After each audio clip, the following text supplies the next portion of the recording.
visiting the Nets. This is Jared Allen ending Larry Markkinen. Rest in peace, Larry Markkinen. Oh, my I love it. goodness.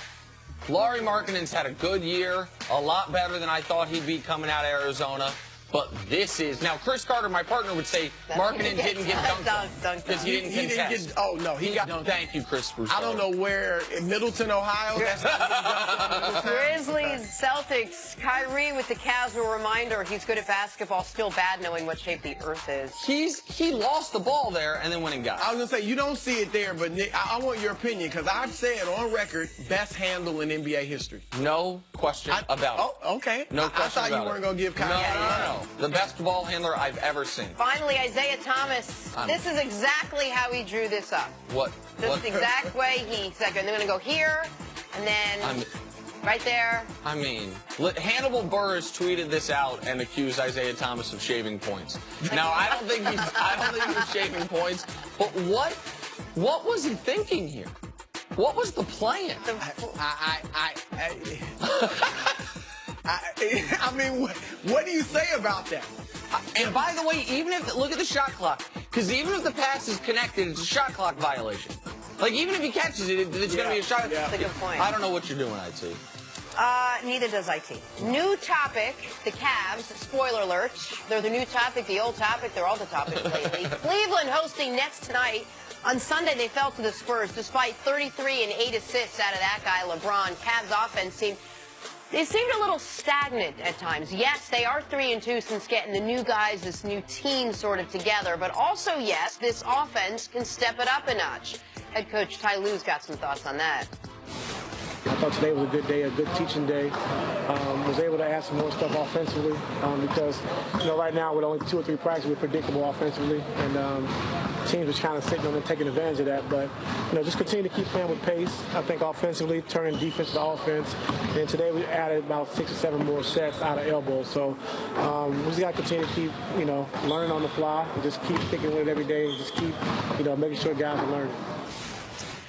Chris, we should keep in mind, he was referring to the fact that it's not just the Cavaliers' offense as a whole, but these are new guys coming together. They obviously wanted to simplify the game plan a little to get everyone on the same page. But is he right about their offense at this point? Yeah, I mean, look, I have a few problems with the Cavs' offensive approach. I love Ty Lue, since he's taken over, has wanted to push the pace. Now that he's got some young guys, they can do that, and they can do that well. And that was one of the reasons they were in the game with San Antonio through the first 3 quarters. Great transition game, which will probably only get better. And the guys they picked up, not only young and athletic, but the advanced metrics say some of the best transition players in the league. So it fits that style well. Go ahead. No question. A few problems I have with the Cavaliers' offensive approach. Sometimes, and this was before they made the trades, so maybe it will stop. But you probably saw it too. Through the first 3 quarters of games, a lot of times they would have pretty good ball movement, especially for a LeBron James team where he has the ball a lot and he's ball dominant. But in the 4th quarter, I think they tend to become all LeBron all the time. Not that he's shooting all the time, but he's creating all the time. Dictate. And it's easy to fall into that because he's so great that you figure just let him take over. But a lot of times I think they'd be better served if there was continued the ball movement they had in the first 3 quarters and not just put it all on LeBron. One of my biggest problems, and we talked about it yesterday, I think they rely too much on the 3-point shot. They're 3rd in the league in 3-point attempts. I thought their half-court offense against San Antonio on Sunday was atrocious, in part because they were hunting out the 3 ball. And you said it. What were they, 0 for 10 from 3 in the 4th quarter? They were 0 for 10 from 3 in the 4th quarter in the loss against Washington. The starters in the loss against San Antonio were 0 for 10 from 3 for the game. The starters other than LeBron. And those 2 losses with the new guys, 8 and 34 against Washington from 3, or 8 and 35, 8 of 35 from 3, 8 of 34 against San Antonio. Now, I have no problem with taking a lot of threes. They are a good 3-point shooting team, so take them. But when the 3 is not falling, I believe they need to go more into the post. And Ty Lue said it after the game Sunday. Go more into the post or drive to the basket. They have guys, obviously LeBron, Jeff Green, Rodney Hood, Jordan Clarkson. They have guys now who don't have to say, It's three-pointer or bust. If I can't hit the three, I can't do anything. Well, you just touched on it. There's a lineup that I don't think we've seen much at all that would be the opposite of their three-point centric lineup that they ended the game with on Sunday. And it's Jordan Clarkson, Rodney Hood, Jeff Green, LeBron, and Larry Nance. That is just 5 athletic guys with very little shooting out there. Rodney Hood obviously can shoot. LeBron gets hot and cold. And Clarkson, yeah. Clarkson yeah. is hot and cold as well. But your best skill set, except for Hood, of those guys, is not shooting the basketball. But you've got some athletes out there. You've got some length out there as well. That would be a very tall lineup. 4 guys 6'8" or taller. That's a lineup we haven't seen much, if at all, since the trade. Now, again, the downside to that is, one thing that we know is LeBron likes to be on the court with shooters because it opens up the paint and he can get to the basket more. That would be less of that type of offense and more, like you're talking about, motion-oriented, passing, cut, and see if you can get layups. The best answer is probably a mixture. Like I just talked about which I agree with. Their slashing lineup. Once Kevin Love gets back, they also could have a deadly shooters lineup of George Hill, Rodney Hood, Korver or JR, depending on who's playing well, Kevin Love, and LeBron.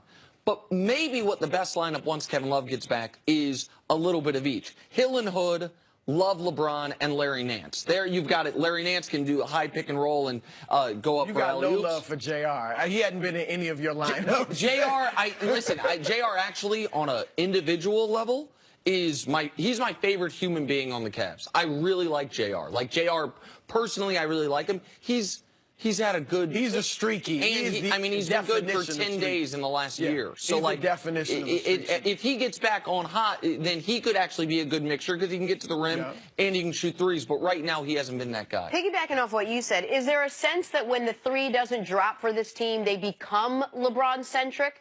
They say, okay, no matter what, we're just going to go through LeBron, and he's going to sort of, whether he's driving or trying to hit, he's going to kind of will it through, which is why sometimes in the fourth quarter, when it's not happening, everything seems like it goes through him no matter what. No, I think they tend to go that way in the fourth quarter regardless. Like, it becomes, okay, put the ball in LeBron's hands and let him make the decisions. Whether they're hitting threes or not. I mean, that's their offense. And you're right, LeBron likes playing with shooters. And again, I don't want to put 5 slashers out there.